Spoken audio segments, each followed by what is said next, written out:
For today's video, andito na naman po ako. Maliligo po kami ni Papa.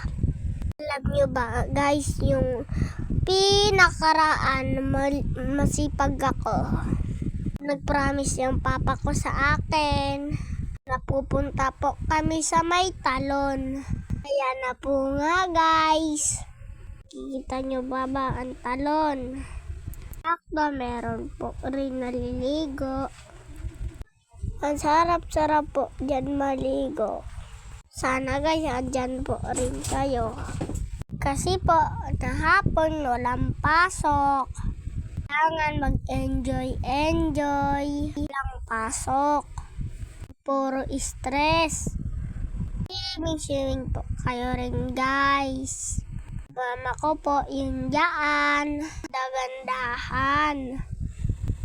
Ayan na nga po. Punta na nga po kami. Kabisagan Bita. Dita po. Kasi sabi ni Papa maganda daw doon. Ganda pa doon kaysa sa swimming pool.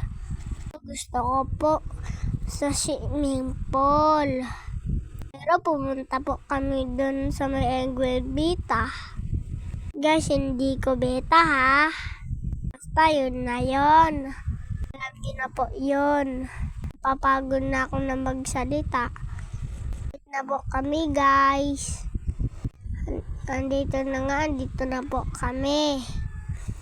Naisip ko na hindi dito. Natakot po dyan ako guys. Takot ako sobra-sobra. Sabi ni Papa maganda. Kaya ako dyan sumama kasi may chicks. Sabi pa niya meron maraming chicks.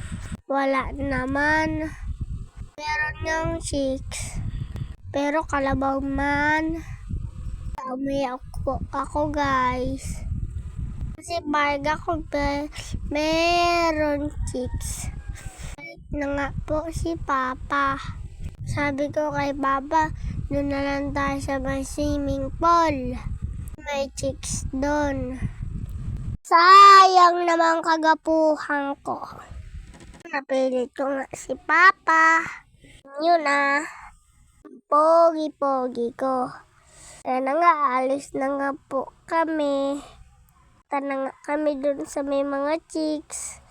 Medyo guys, malapit nga lang po iyon. Kwento nga po ako sa inyo guys.